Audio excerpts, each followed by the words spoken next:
What if you could work less, but get more done? Seriously, less hours, better results. I don't know about you, but I'm all in. And when today's guest agreed to join us to share his insights on this topic, I could hardly wait to tap his brain. Welcome to the latest episode of the Catalyst Health, Wellness, and Performance Coaching Podcast. I'm your host, Dr. Bradford Cooper of the Catalyst Coaching Institute. And today's guest is Dr. Alex Pang, best-selling author of several books, including the latest hit, Shorter, Work Better, Smarter, and The Distraction Addiction. Great book, and we talk about it. He has a Ph.D. in the history of science from the University of Pennsylvania. His work has appeared in Scientific American, the Atlantic Monthly, American Scholar, the Los Angeles Times, and many scholarly journals.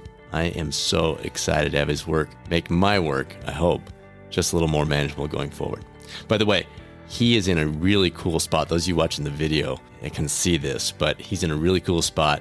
The only downside is the birds are pretty excited that he's there. So you will hear some birds chattering in the background a little bit. It's worth it. Hang with us through that section.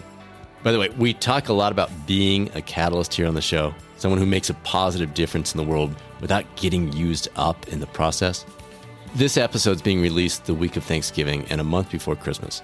So we thought you'd have fun knowing that you can pick up your own, and this is not an ad, you'll see why, your own Be a Catalyst hoodie, t-shirt, coffee mug, sticker, whatever, at the link that we provided in the description. The reason it's not an ad is 100% of the profits, we don't keep a dollar, go to charity. So not only are you showing the world you're a catalyst, you're actually being a catalyst in the process of doing so. Again, we'll have a link in the description so you can pick your favorite style, color, the whole works. They do a good job with it. Now, let's learn how less really can be more on the latest episode of the Catalyst Health, Wellness, and Performance Coaching Podcast. Well, Dr. Pang, it is definitely a privilege to have you join us. As we were talking about briefly offline, this is something that I'm personally struggling with. I think a lot of our listeners are probably thinking, wow, this topic is right up my alley for my life right now. And so we're really excited to have you join us and welcome aboard. Well, thanks very much. It's good to be with you. So let's get this out of the way early. You're saying I can work less, but get more done. What's the catch? Yeah, what are you selling me here, buddy? So, I mean, there really is no catch. I mean, I think that first of all, there are studies of, time use in companies, sort of in organizations that show that, something that I think we all sort of intuit, which is that most of us end up sort of wasting between 2 hours and 4 hours of productive time every day. Wow. Through multitasking, unnecessary meetings, sort of other kinds of sort of friction or sort of sand in the gears that otherwise that reduce the amount of time that we actually have for getting stuff done. And so, being able but also that when you look at the ways in which some of history's most productive, prolific, and creative people worked, one of the interesting things you find is that these are people who organized their entire lives around their work, sometimes choosing where to live, who to marry, based partly on a sense that, that they were going to have to balance sort of these big choices against their own intellectual ambitions. But they also did not spend their entire days working. Indeed, they would spend, 4 or 5 hours a day focused really, really hard on key work. And they were really good at figuring out at what times of day they were most productive, sort of ruthless about saying no to things that did not advance their most important work. And they spent a surprising amount of time, to modernize, in, doing stuff that we would think of as completely unproductive, right? Hobbies, exercise, long walks, that kind of thing. And so sort of between the fact that we, that number one, that are sort of that are modern ways of organizing sort of office life or work life actually have an awful lot of sort of unproductive time built into them, and second, that there are that we have lots of really rich examples of ways in which we can optimize our work days to sort of to allow us to focus and to do to do our best work in in relatively few hours. And those, all of that, I think, indicates that if we're smart about it, we can figure out, how to design our days so that we work fewer hours, but we still do work that is, that is creative, that's satisfying, and and that we can be proud of. So, all right. So you work, a lot of your work's with companies to try to help them integrate the 4-day work week. Do the concepts you bring to those organizations apply to individuals that are, they're listening to this, they're looking at their own schedule and they're trying to consider on a more broad basis? Certainly, I think that the basic principles apply whether you are, whether you're an individual or whether you're part of, a team or part of a big organization. Fundamentally, the kind of underlying rules that govern the ebb and flow of our attention, the amount of time we're able to focus. These are things that are stable so long as we're human, regardless of whether we are solopreneurs or whether we work in big organizations. The thing I think that is interesting when you look at what companies have been doing with these insights is that there are additional benefits that both companies and individuals get when you kind of synchronize this kind of redesign of people's time that make the benefits just a little bit more potent.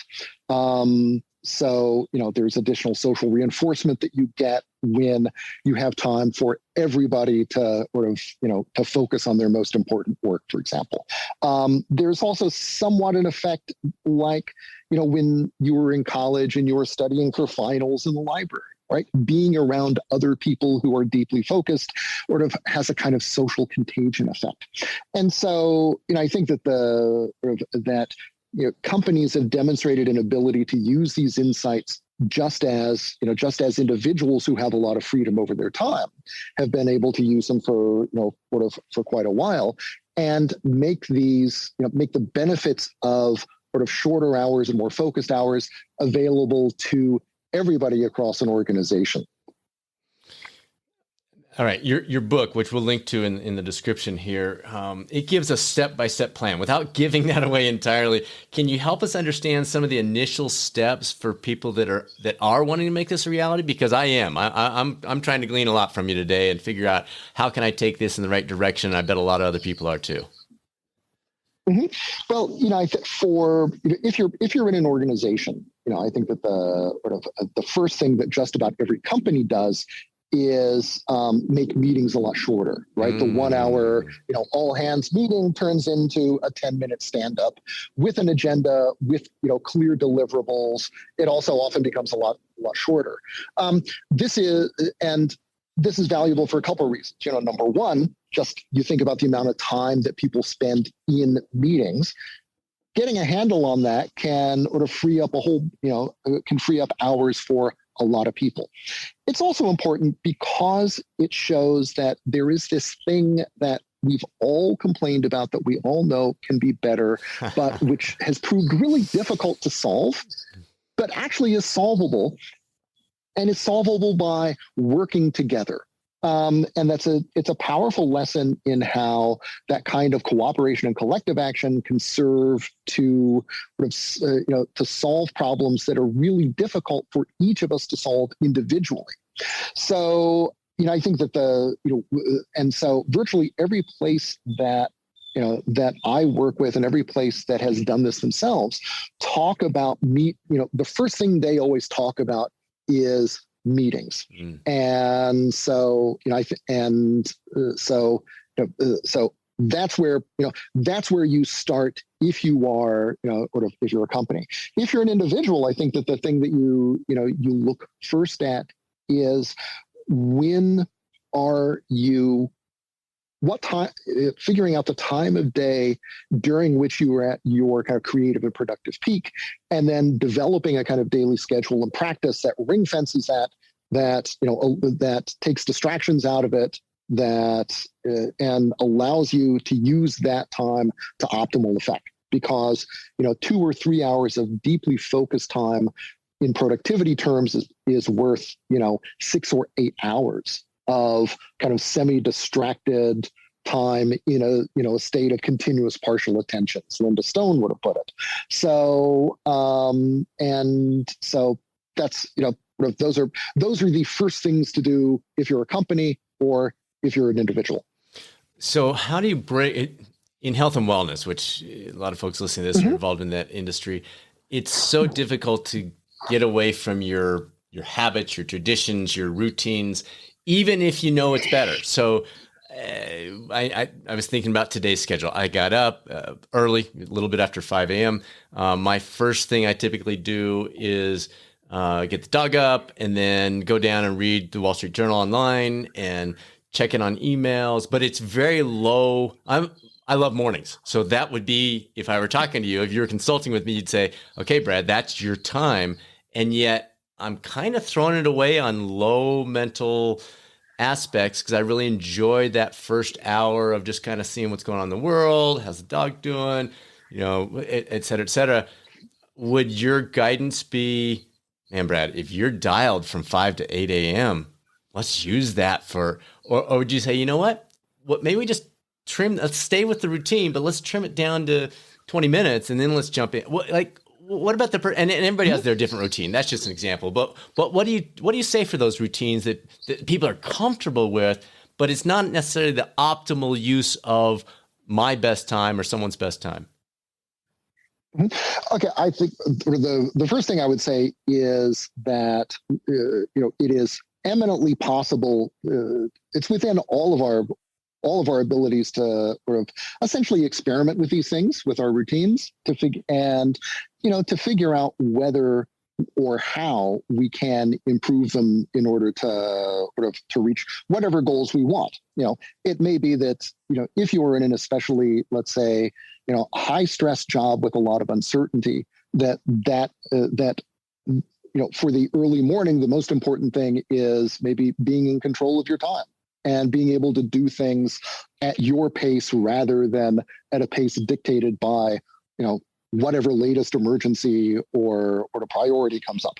If you are working on, if you are doing the kind of work that, where a couple hours of really focused time can be beneficial, then it might be that, devoting some of those hours to that work can be really, really, sort of helpful to you. An astonishing number of really creative people get up super early in order to in order to write or to do other other kinds of work.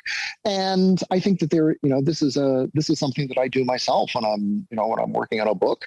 And I find that not only is it really good as a way of imposing a kind of discipline on my day, forcing me to think about priorities and exactly what I want to get done, because I'm not a morning person. So if I'm going to get up, I'm going to use that time well. But also, creating time in the rest of my day so that, having gotten through some of the biggest stuff for the day, I feel like I have earned, I've earned the right to a nap in the afternoon or a long walk or some other kind of, something else that's equally restorative. So, I think that and the last thing I would say is that generally, it takes about 3 weeks or so in order to figure out whether some rather different practice is something that you're comfortable with and is generating useful results so that you want to make it permanent. So, you don't have to try these things for, 6 months or a year in order to figure out whether they work. You can do shorter experiments that are a little bit more iterative. Maybe in your case, trying, doing some work, 15 minutes after you've gotten up, at 5. Or it may be that, you need half an hour or 45 minutes to kind of ease into things.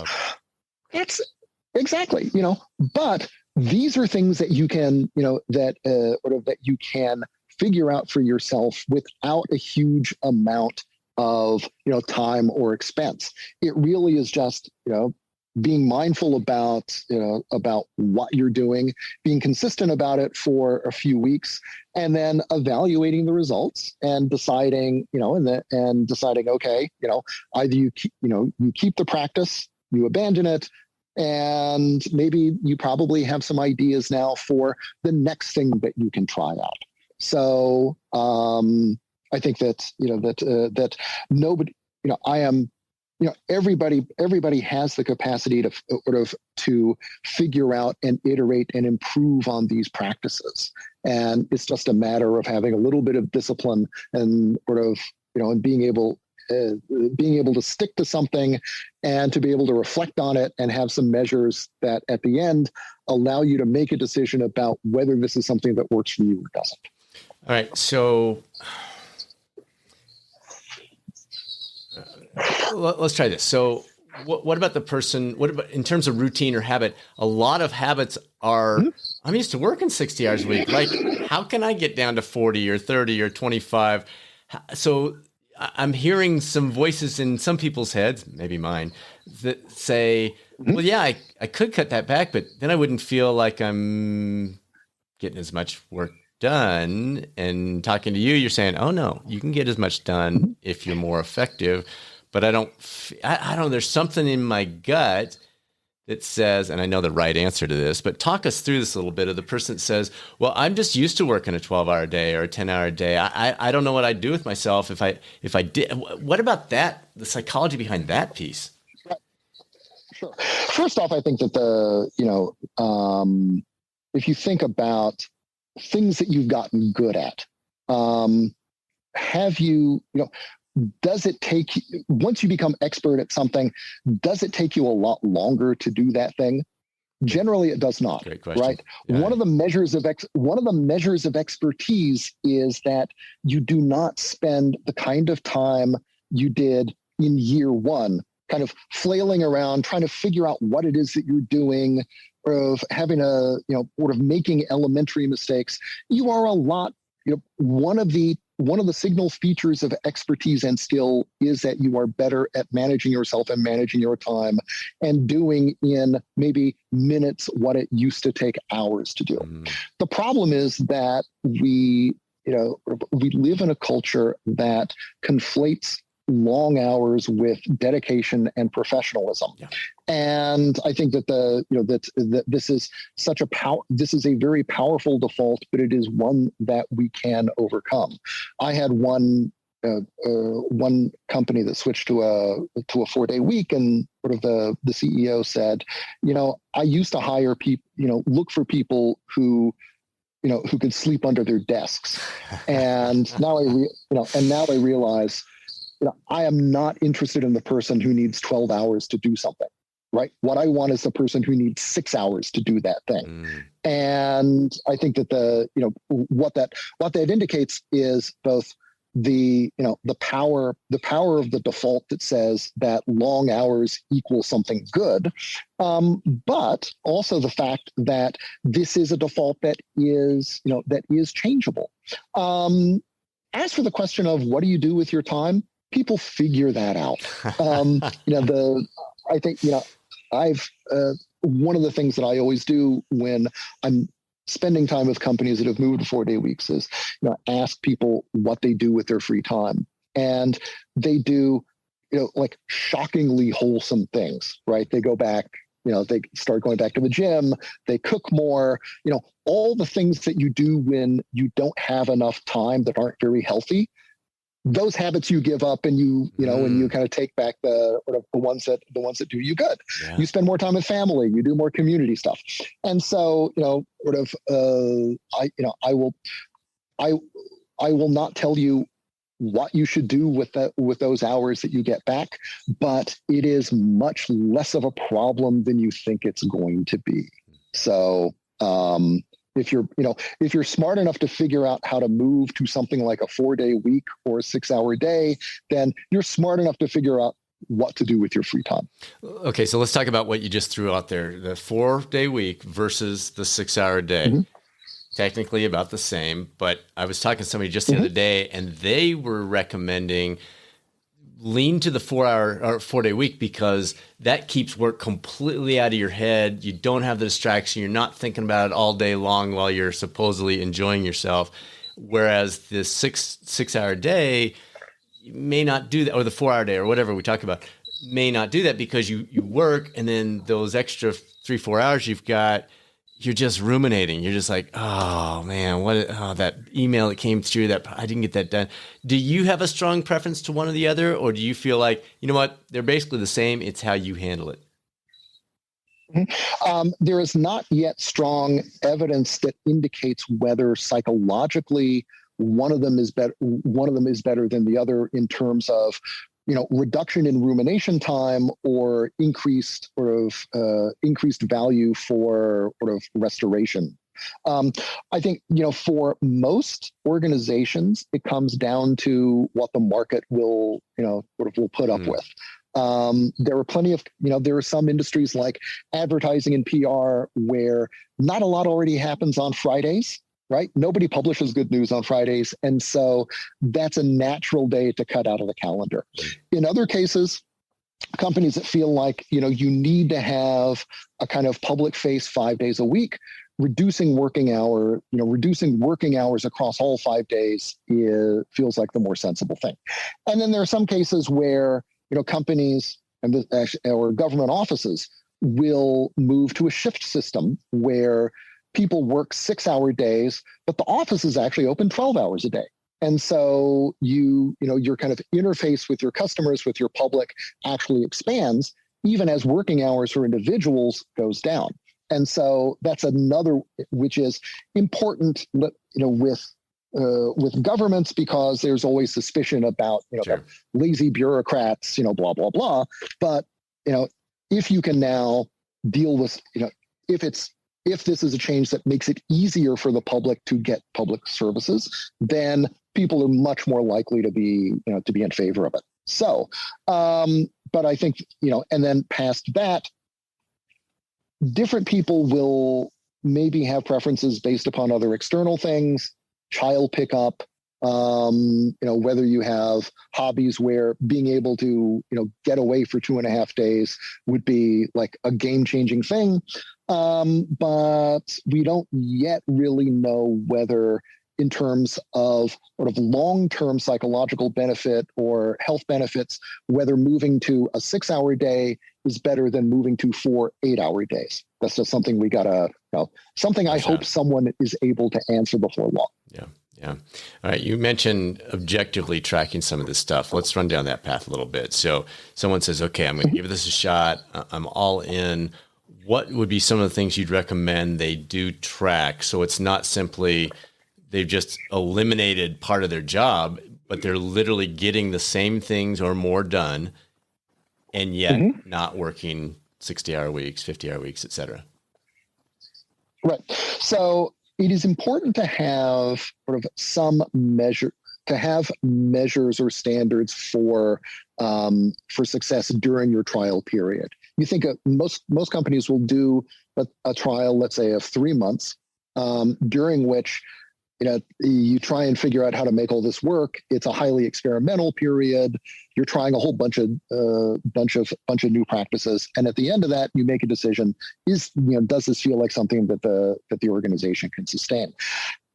Generally, most places will not use radically different measures than they had previously. So, if it's revenues, whether it's meeting project deadlines, there may, sort of customer satisfaction, you keep the same things, partly because you're doing enough other surgery to the rest, to your organization, so that you don't need to try and figure out some complicated new KPI or OKR on top of all of that. The other thing is that in order to make this work, you need to give people both some clear standards by which they can measure their progress, but also plenty of freedom to figure out how to redesign their jobs, how to redesign their working hours so that they can meet these objectives. No boss in a company larger than maybe 2 people is going to be able to tell everybody how to do their jobs in 4 days rather than 5. People are experts at their own work. Right. And if you give them the freedom, they will be able to figure this out for themselves. But you need to give them the freedom to do that. At the same time, you need some kind of measure that gives them confidence that they're doing the right thing, that they're moving in the right direction. So for most places, what that means is you stick with the same measures that you've been using all along. And then on top of that, you might add something like NPS scores, or some kind of, places will use weekly surveys that measure collaboration level, happiness in the workplace. There were a few different services that do that sort of thing. And being able to particularly measure those before a trial and during and after, can be useful as a way of getting a sense of not just, are we making enough to keep the lights on, but are people happier? Right. Are they, do they feel like they're working better with their colleagues? Because that in turn will tell you will give you other data about how sustainable this is going to be over the long run. Because, if you can maintain the same levels of productivity, but people are getting really, really stressed, then that suggests you're probably not going to be able to maintain this, for very long, and you've got to make some kind of course correction. All right. So as I've said, I love this idea. I've been trying to, knowing this interview's been coming up, I've been trying to implement my own version of this over several months, but I keep getting pulled back in. It's like gravity's drawing me in. What are some of the pitfalls that I'm probably falling for that you've seen out there, that people, they do this for a couple months, and then they start drifting back to the, whatever it was before, 40, 50, 60-hour weeks? Correct. What I see in organizations who try it and then abandon it are a couple things. One of them is you have people who are, some cadre of younger people who are less experienced, who feel like either they're not going to get the kind of professional development that their peers working longer hours will have, or they just don't have the expertise necessary to redesign their jobs. Okay. Generally people who really dive into this with head first are folks who have enough professional experience so that they feel so that they know how to do their jobs, they know what's broken in the industry, and they feel experienced enough to be able to fix it. Very often they're also, parents of young children, so they have a really strong incentive to figure out how to how to win back more time for themselves.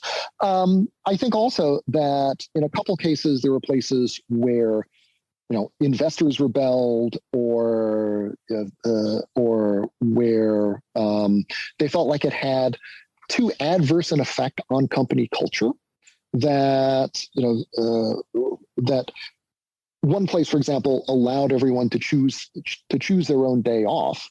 And this is a video production company, so people were already spending a lot of time out with clients, and so, and so the office felt like a ghost town. And so, so they pulled back because they didn't like where the effect that it was having on the kind of sociability of the company.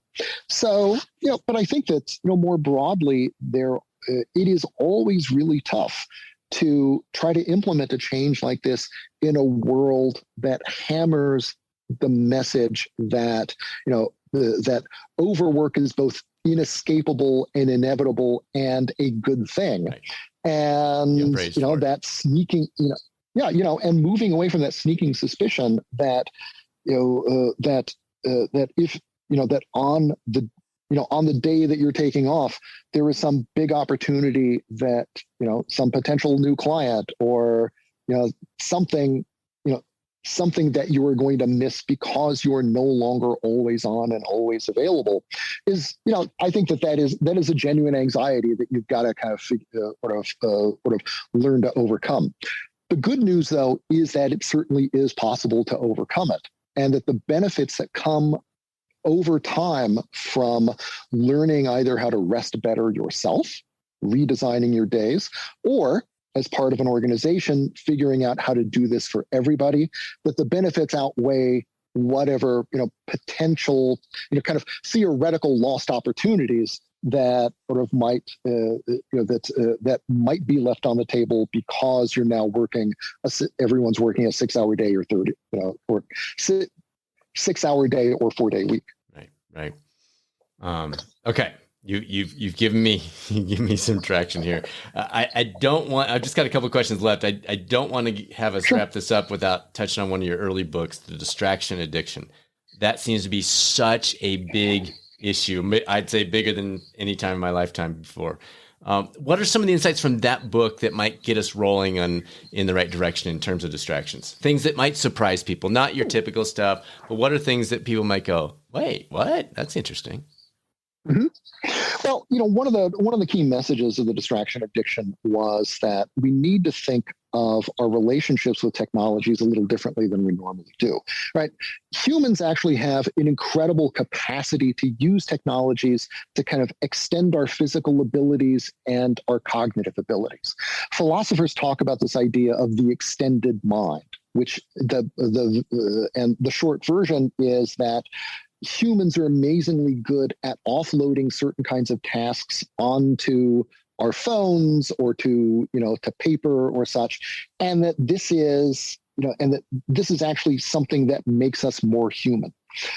One of the things that social media and other kinds of very distracting technologies do is kind of hack into that relationship, and so that the end result is not our own enhancement, the improvement of our own cognitive abilities, but sort of an improvement in our companies' abilities to reach us with targeted advertising, or to nudge us to certain other kinds of behaviors. And so really, the key these days is not to figure out how to escape from technology, but rather to be more thoughtful about to take notice of the effect that it has on us, and to be able to kind of rethink and redesign our relationships with it, so that we're able to get what we want from it, rather than what Facebook and Twitter want.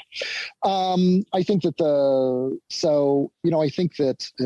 however, once you begin to be armed with that knowledge, it is that can start you on the process of making more thoughtful choices rather than kind of defaulting to what the system wants you to do, and help you kind of take back control of your relationship with your devices.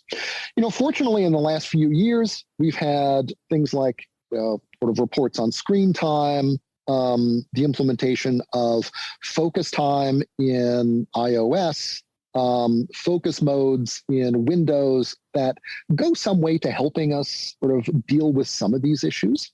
And I think that the kind of toolbox that we have for helping us manage this, fortunately, has gotten better. But of course, companies also themselves are getting better at developing ever newer ways of trying to capture and commoditize and resell our attention. But I think that the most important thing to recognize is that these relationships are very powerful.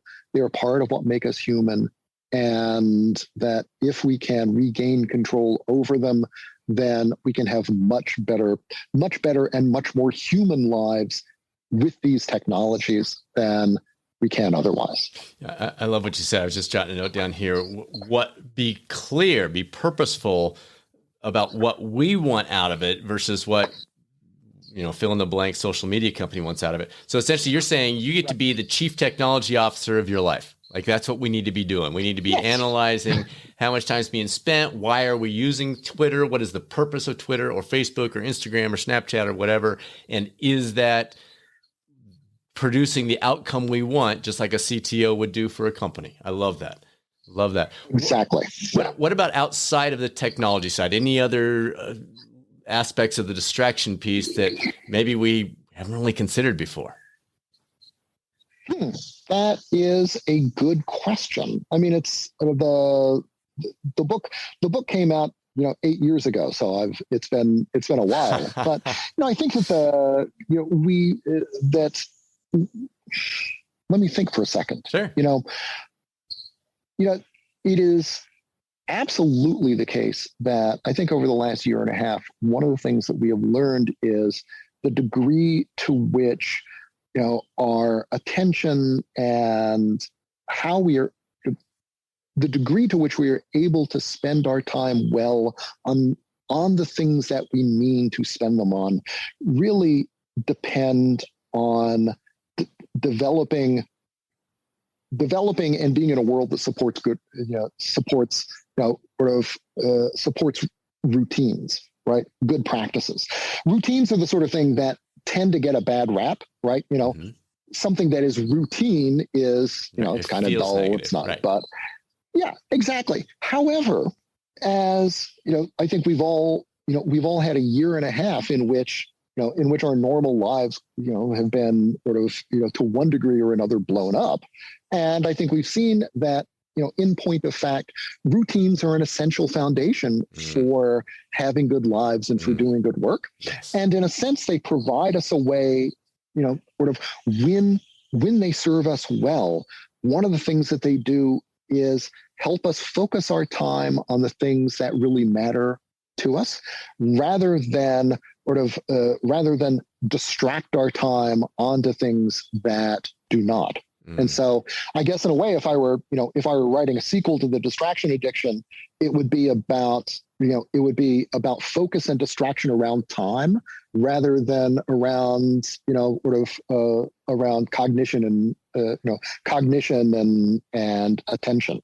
I think you can apply the same kinds of principles and rules to how we spend our time, just as, how we spend the firing of our neurons. Yeah. And the last year shows how important it is to pay attention to both of those. Beautiful. Very well said. And thank you for taking the time to say, you know what, I'm not going to give you a rote answer. Let me think about this for a second. So nice job. All right, last question. Occasionally we like to pass the audition. You did good. Every once in a while we like to ask our guests, how are you applying this in your life? So are there some things that you've been doing over the last 18 months based on your research, based on your ongoing reading, that have changed that you've seen be effective, either in terms of distractions or in terms of fine-tuning your own work schedule? I do all the stuff that I talk about in rest, right? I get up super early to write. I've become a huge fan of naps. I have 2 dogs, and so I spend a lot of time outdoors with them. And, normally I'm, in California, in the Bay Area, which has fantastic networks of parks and trails and things. So it's really a great place to both be super focused at in the way that Silicon Valley kind of expects, but also to put that aside and to get out. I think that over the last year and a half, are there things that I have done differently? In my own life, the thing that I have missed most has been the ability to travel. Obviously for self-evident reasons.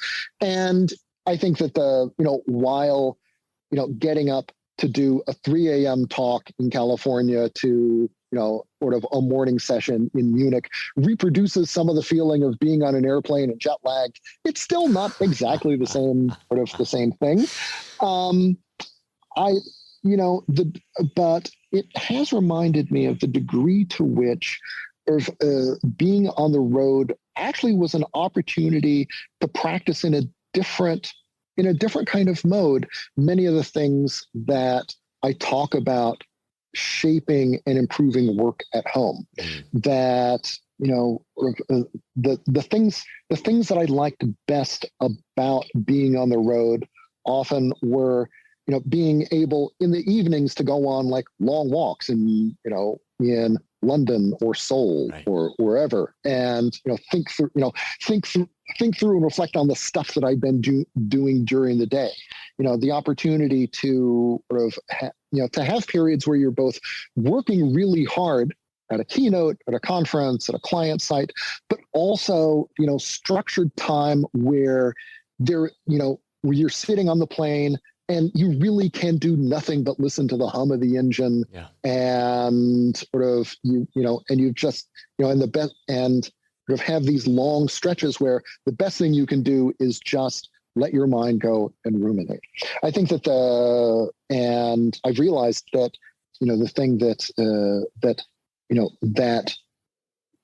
while I had not really thought of travel as an opportunity to practice these rules for rest and for kind of organizing your days, that kind of organically happened, which I think is a testament to the fact, even during those times in our lives where, you're having to make sure, you got to get to the airport by this time, you've got very strict, very strict deadlines or places you've got to be.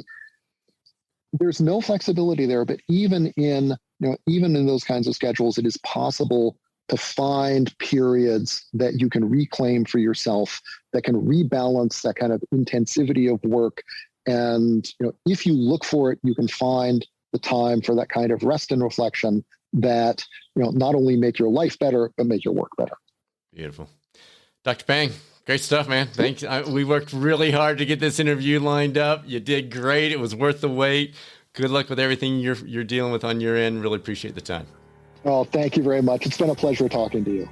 I'm in. How about you? Great stuff from Dr. Alex Pang. Again, his new book is titled Shorter, Work Better, Smarter. Thanks for tuning in to the #1 podcast in health and wellness coaching. Next week's guest is Dr. Michelle Barron, the Senior Medical Director at UC Health and Professor of Medicine, the Division of Infectious Diseases. You know what's coming. She's going to be joining us to answer all of the latest questions about the vaccine developments and cut through all the myths that you're hearing from a medical and scientific point of view. Not a, hey, I'm a charismatic person, listen to me. But what does the research really say? What does the science really say? And I'm going to ask her the questions that you're all asking, that we're seeing on social media, et cetera. So you won't want to miss that one.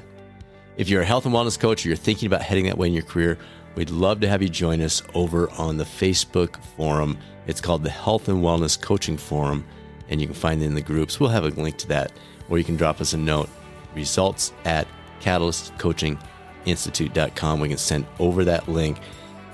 And obviously, if you have any other questions, feel free to reach out. Now it's time to be a catalyst on this journey of life, the chance to make a positive difference in the world while simultaneously improving our own lives. The essence of being a catalyst. This is Dr. Bradford Cooper of the Catalyst Coaching Institute. Make it a great rest of your week, and I'll speak with you soon on the next episode of the Catalyst Health, Wellness, and Performance Coaching Podcast, or maybe over on the YouTube coaching channel.